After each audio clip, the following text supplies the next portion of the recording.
आपके प्रश्न के उत्तर में मैं एक बात कहना चाहता हूं कि पिछली बार जब आपने पंजाब यूनिवर्सिटी के बारे में बात की थी तो मैंने पंजाब यूनिवर्सिटी के जो इश्यूज हैं उसके बारे में बताया था। तो मुझे कुछ लोगों ने कहा है कि आपका इस यूनिवर्सिटी से क्या लेना देना है, आप क्यों इसके बारे में बात कर रहे हैं। यही मैं चाहता था कि लोग पूछें कि आपका क्या लेना देना है। तो आप मुझे बताइए, जो ये प्रश्न पूछ रहे हैं तो बताएंगे कि ये 10-2 जो फार्मर्स वहां पे फार्मर्स किसान जत्थेबंदियां आई हैं, इनका क्या लेना देना है। आप मुझे बताएंगे कि एक्स सर्विसमैन जो वहां पे इकट्ठे हो रखे हैं उनका क्या लेना देना है। आप मुझे बताएंगे कि कुछ शॉपकीपर जो वहां इकट्ठे हो रखे हैं उनका क्या लेना देना है। आप मुझे बताएंगे कि political parties, communist, Congress, Akali Dal और आपके जो लोग वहां पे इकट्ठे हो रखे हैं उनका क्या लेना देना है। अगर ये प्योरली यूनिवर्सिटी का इशू है, अगर ये यूनिवर्सिटी के फाइनेंस के बारे में है, यूनिवर्सिटी के सीनेट के बारे में है, इलेक्शन के बारे में है, सिंडिकेट के बारे में है, तो this question should left be purely to the students and the authorities. What the hell you are doing over there. तुसी उत्थे लंगर लगाना शुरू करते हैं, सवेरे शाम 24 घंटे लंगर लगा रहे हैं आप लोगों ने खाने पीने का पूरा सिस्टम, एक खाने पीने की यूनिवर्सिटी एक वहां पे चला रखी है, जैसा किसान आंदोलन के टाइम किया था। और ऐसी ऐसी बातें की जा रही हैं जिनका यूनिवर्सिटी से कोई लेना देना नहीं है। आपने 3-4 लड़कियों को आगे कर दिया है, उनको आप हीरो बना रहे हैं, कोई उनको पंजाब की शेरनी बता रहे हैं। भाई, पंजाब की हर महिला, हर बच्ची, हर औरत शेरनी है। वो 3 ही क्यों है? क्योंकि उन 3 के द्वारा आप जहर उगलवा रहे हैं। वो बात गाली दे रही है हिंदू को, वहां गाली दी जा रही है ब्राह्मण को। एक भी इशू, एक भी कोई बता दे कि किसी ब्राह्मण ने किसी के ऊपर कोई अत्याचार किया हो। आपको ये पता होना चाहिए कि किसी भी हिंदू ने कभी सिक्खी और सिखिज्म के ऊपर कोई गाली नहीं दी, उसका कभी विरोध नहीं किया। सिखों से ज्यादा सम्मान और सिखों से ज्यादा गिनती में लोग गुरुद्वारों में हिंदू जाते हैं। आपसे ज्यादा वो लोग विश्वास करते हैं गुरुओं की वाणी में। आप लोग तो अपने इश्यूज को, वायलेंस को प्रमोट करने के लिए, हिंदू विरोधी एक मानसिकता बनाने के लिए हिंदुओं के विरुद्ध जो है वो वहां पे भाषण दे रहे हैं। मैं आपको बताना चाहता हूं कि इंडिपेंडेंस से पहले जब अत्याचार हो रहे थे, जब पार्टीशन हुआ कंट्री का, उस समय के ऊपर जो किताबें लिखी गई वो ये स्पष्ट रूप से बताती हैं कि किस तरह से आरएसएस ने सिखों के लिए बलिदान दिया पंजाब में, और किस प्रकार उन्होंने, और उस टाइम ही नहीं, उसके बाद भी 1984 में भी जब दिल्ली और देश के अन्य शहरों में सिख विरोधी दंगे भड़के थे इंदिरा गांधी की हत्या के बाद, तो उस टाइम भी सबसे अग्रणी अगर कोई संगठन था जो सिखों के साथ खड़ा था वो आरएसएस थी। आज आप वहां खाकी कच्छा लटका के क्या संदेश देना चाहते हैं? क्या कोई आरएसएस का वहां पे आया? क्या किसी आरएसएस के आदमी ने आके या प्रचारक ने आके वहां पे सिख विरोधी कोई बात करी? ये बड़े ही शर्म की बात है कि अपने को सिख कहने वाले लोग हिंदू धर्म के विरुद्ध जो है वो जहर उगल रहे हैं। मैं कुछ पुस्तकें बताना चाहता हूं जिनको पढ़कर आपको एक आइडिया लग जाएगा कि किस तरह से आरएसएस जो है वो सिखों के साथ खड़ी रही। पहली पुस्तक है now it can be told and this is written by A.N. Bali. Second book है Muslim League's attacks on Sikhs and Hindus. This is written by Gurbachan Singh Talib, और ये बहुत बड़े एजुकेशनिस्ट थे, कॉलेज के प्रिंसिपल भी थे। And this book was published by SGPC इन 1950। आप इस किताब में देखेंगे कि उन्होंने पूरा वर्णन किया हुआ है कि कैसे आरएसएस ने बलिदान देके मुस्लिम अटैकर से सिखों की जो है, सिख परिवारों की जो है वो रक्षा की थी पार्टीशन के टाइम पे। एक और पुस्तक जो है वो लिखी है ज्योति जला निज प्राण की बाई श्रीधर पराडकर और माणिक चंद्र बाजपाई। इस पुस्तक में भी पूरा वर्णन किया गया है कि किस प्रकार से विभाजन के समय सिखों के ऊपर अटैक होते थे और कितने बहादुरी से आरएसएस के लोगों ने वहां जाकर उन परिवारों की रक्षा की, अपने प्राण न्यौछावर करते हुए। फिर उसके बाद सरदार खुशवंत सिंह ने पुस्तक लिखी ट्रेन टू पाकिस्तान। खुशवंत सिंह 1956। इस पुस्तक में भी आरएसएस के बारे में पूरा वर्णन है और इसमें यह भी वर्णन है कि किस प्रकार जो है वो मुस्लिमों ने सिखों के ऊपर अटैक किए थे, उनकी प्रॉपर्टी हड़प ली थी, उनकी औरतों को अपने कब्जे में कर लिया था और बलात्कार हुए थे।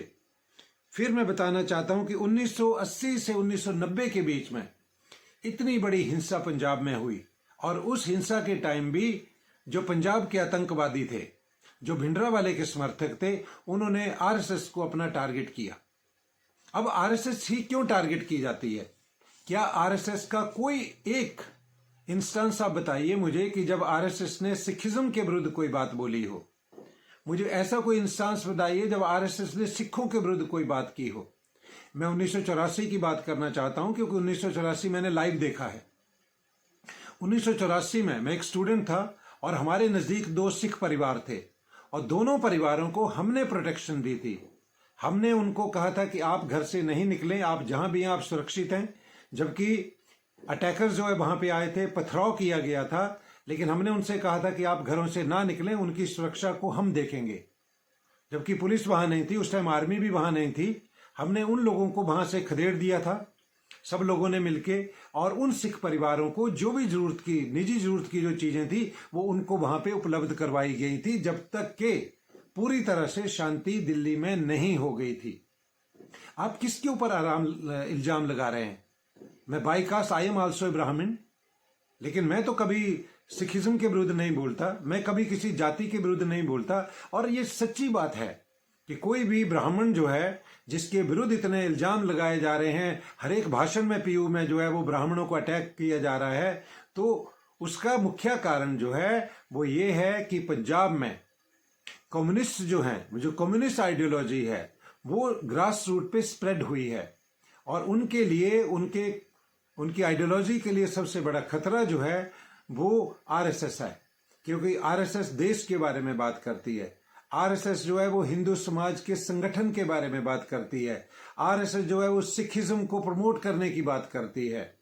आरएसएस कभी भी किसी अन्य धर्म के बारे में दुष्प्रचार नहीं करती, लेकिन आरएसएस हर उस व्यक्ति के विरोध में खड़ी रहती है जो व्यक्ति जो है जो देश के विरुद्ध कुछ भी काम करते हैं। तो अभी ये बहुत शर्मनाक है उन पॉलिटिकल पार्टीज के लिए, उन लोगों के लिए जो इन बच्चों का इस्तेमाल कर रहे हैं अपने इंटरेस्ट को प्रमोट करने के लिए। लेकिन मैं बता देना चाहता हूं कि पंजाब में एक बड़ी लार्ज स्केल पे आप देखेंगे कि एक्सपोर्ट जो है वो बीजेपी के फेवर में डेवलप हो रही है। आप जितना मर्जी कह लें कि मोदी यूनिवर्सिटी को ले जा रहे हैं, किसी स्टेट से क्या कोई केंद्र सरकार ने यूनिवर्सिटी कहीं जो है शिफ्ट की है? और पंजाब यूनिवर्सिटी को क्यों लेके जाएंगे? इसकी हालत तो आपने बद से बदतर कर दी है। आपकी, मैंने पहले भी बोला था कि since 1966 there has been no Hindu chief minister in Punjab, although Hindu constitute more than 45% of the total population। और फिर भी वो बड़े प्यार से वहां रहते हैं, उनको सिखों से कोई नाराजगी नहीं है। लेकिन सिखों को, जो ऐसे भटके हुए सिख हैं, जो 1984 को याद कराना चाहते हैं यंग जनरेशन को, जो उनके दिमागों में पॉइजन डालना चाहते हैं, वो लोग जो हैं वो देश के लिए एक बहुत बड़ा खतरा बनते जा रहे हैं।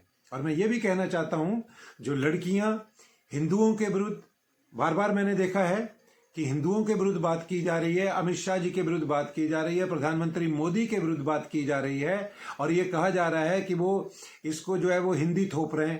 भाई, आपको किसने रोका है पंजाबी पढ़ने से? क्या पंजाबी यूनिवर्सिटी में जो है वो पंजाबी सब्जेक्ट हटा दिया गया है? क्या ये मैंडेटरी कर दिया गया है कि सभी को हिंदी में ही अपनी परीक्षाएं देनी होंगी? क्या सभी का मीडियम ऑफ इंस्ट्रक्शन सबके लिए हिंदी कर दिया गया है? अगर ये नहीं है तो आपका एजुटेशन भी एक फ्रॉड है, एब्सोल्युटली ए फ्रॉड। स्टूडेंट को, I have been a student, I did my doctorate, और मैं ये मानता हूं कि स्टूडेंट का इन एडमिनिस्ट्रेटिव मैटर से कोई लेना देना नहीं होता। अगर आप रियल एक स्टूडेंट हैं तो आप पढ़ाई के लिए जाते हैं यूनिवर्सिटी में। आप ये सोशल मीडिया के ऊपर जिस तरह से ये लड़कियां आ रही हैं और हिंदुओं के विरुद्ध, मैं इसे प्योर नॉनसेंस बोलूंगा, प्योर बकवास बोलूंगा, कि हिंदुओं के विरुद्ध जितना बकवास किया जा रहा है वो सब झूठा है, अनगर्ल है, उसकी आवश्यकता नहीं है। और अगर आपके सीनियर जो हैं, आपके पुरखे, आपसे बड़े आपको मिसगाइड कर रहे हैं और 1984 की बात कर रहे हैं, तो 1984 में हिंदुओं ने सिखों के लिए खूब बलिदान दिए और उनकी प्रोटेक्शन करी। जितनी भी डेथ्स हुई शुरू में हो गई जब जाग नहीं पाए लोग और समझ नहीं पाए, और जैसे ही लोगों को पता लगा कि सिखों के ऊपर अटैक हो रहा है तो हिंदुओं ने अपनी जान कुर्बान करके उनकी रक्षा की है। और आज आप हिंदुओं के ऊपर ही लांछन लगा रहे हैं। कोई ऐसा इंस्टांस नहीं है। एक ऐसा उदाहरण दे दीजिए। ये सारे हाइपोथेटिकल हैं आपकी बातें जो है कि मोदी ऐसा कर देंगे, अमित शाह ऐसा कर देंगे, आरएसएस ऐसा कर देगी, क्योंकि आपके पास बोलने को कुछ है नहीं। अप्रूव करिए। आपने, अगर मैं बोल नहीं सकता पंजाब यूनिवर्सिटी के विरुद्ध, तो ये किसान जत्थेबंदियां क्या बोलेंगी? आपने जिन लोगों को, दुकानदारों को वहां पे इकट्ठा कर लिया है, वो क्या बोलेंगे? जो वहां पे रिटायर्ड लोग वहां पे इकट्ठे हो रहे हैं, वो क्या बोलेंगे? आप क्या यूनिटी दिखाना चाहते हैं बच्चों के साथ? आपकी मैसेज ये होना चाहिए था कि बच्चों आप पढ़ाई करो और गवर्नमेंट जो भी डिसीजन लेगी वो यूनिवर्सिटी की अच्छाई के लिए होगा। क्या कोई यूनिवर्सिटी 2014 के बाद, since the coming of Narendra Modi into power, क्या कोई यूनिवर्सिटी बंद हुई है? देश के किसी भी राज्य में कोई यूनिवर्सिटी बंद हुई है? क्या किसी भी राज्य में, किसी यूनिवर्सिटीज में कोई चेंजेस ऐसी कर दी गई जिसमें सेंट्रल गवर्नमेंट ने कंट्रोल ले लिया हो? आपकी यूनिवर्सिटी की तो वित्तीय स्थिति बहुत खराब है। आपकी पंजाब गवर्नमेंट तो अपने हिस्से का 35 से 40% फाइनेंस जो एनुअली कंट्रीब्यूट करना है वो भी कंट्रीब्यूट नहीं कर पा रही है। आप क्या दिखाना चाहते हैं? आपकी दिमागी रूप से बैंकरप्सी जो है, दिवालियापन है ये। जो भी लोग इन स्टूडेंट को प्रोवोक कर रहे हैं, जो मीडिया के लिए, सोशल मीडिया के लिए इनकी बाइट्स ले रहे हैं, जो जबरदस्ती अपने व्यूज बढ़ाने के लिए इनकी जो है बाइट्स ले रहे हैं, तो इनको इनके कैरियर से मत खेलिए। इनका कैरियर स्पॉइल हो जाएगा। जो ये बातें कर रही हैं लड़कियां, ये किसी भी तरह से एक सेकुलर कंट्री के लिए अच्छी नहीं है, क्योंकि आप एक नफरत का माहौल तैयार कर रहे हैं वहां पे। आप सौहार्दपूर्ण माहौल पैदा नहीं कर रहे हैं। आप बात कर रहे हैं मारने की, आप बात कर रहे हैं तोड़ने की, आप बात कर रहे हैं लार्ज स्केल एजुटेशन करने की। आपका इशू तो होना चाहिए कि भाई अच्छी पढ़ाई हो यूनिवर्सिटी में, लेक्चर्स, प्रोफेसर। अगर आज की डेट में सेंट्रल गवर्नमेंट फाइनेंस देना बंद कर देती है तो कोई भी लेक्चरर्स, प्रोफेसर्स वहां पे नहीं रुकेगा, क्योंकि उनको देने के लिए सैलरी के पैसे ही नहीं है पंजाब गवर्नमेंट के पास। जो गवर्नमेंट आपको हेल्प करने चाह रही है, यूनियन गवर्नमेंट, आप उसी को गाली दे रहे हैं। जो प्राइम मिनिस्टर हमेशा सिखों के साथ खड़ा रहा है, वो उसको आप गाली दे रहे हैं। किसी भी सिख से ज्यादा प्राइम मिनिस्टर मोदी एक ज्यादा अच्छे और सच्चे सिख हैं। उनके तरीके देखिए, वो किस प्रकार से गुरुद्वारा में जाते हैं। उनके तरीके देखिए कि गुरुद्वारा में जाके उनके आचरण कैसे हैं। उनके तरीके देखिए कि जब वो सिख जो धार्मिक नेता है उनसे मिलते हैं तो उनके तरीके देखिए। ऐसे तो आपके सिख जो हमारे देश के प्रधानमंत्री रहे वो भी नहीं मिलते थे। तो मेरी आपसे एक रिक्वेस्ट है कि यूनिवर्सिटी को यूनिवर्सिटी ही रहने दीजिए। इसको उस किसान आंदोलन की तरह गंद का अखाड़ा मत बनाइए। यूनिवर्सिटी बच्चों के लिए है और पढ़ाई के लिए है, और पढ़ाई तभी होगी जहां पे लेक्चरर्स, प्रोफेसर्स होंगे, और लेक्चरर और प्रोफेसर तभी होंगे जब उनको सैलरी मिलेगी। आप ये स्थिति क्यों लाना चाहते हैं कि वहां सैलरी के लिए पैसे ना? आपके किसी पुरखे ने कोई जमीन यूनिवर्सिटी के लिए नहीं दी है। मैं फिर से रिपीट कर रहा हूं, आप में से किसी ने भी, आपके जो एल्डर्स हैं यहाँ पे जो आंदोलन में आ रहे हैं, उन्होंने कोई बलिदान यूनिवर्सिटी के नहीं दिया है। एक एडमिनिस्ट्रेटिव चेंज थी जो 1947 में हुई। एक पंजाब यूनिवर्सिटी पाकिस्तान के पास रहेगी और एक पंजाब यूनिवर्सिटी हिंदुस्तान के पास आ गई। तो आप ये फ्रॉड मत करिए लोगों के साथ, झूठ बोल बोल के। This is not required at all. मैं उम्मीद कर रहा हूं कि आप में जो है गुड सेंस विल प्रिवेल और बच्चों के भविष्य के साथ कोई खिलवाड़ नहीं होगा। Thank you.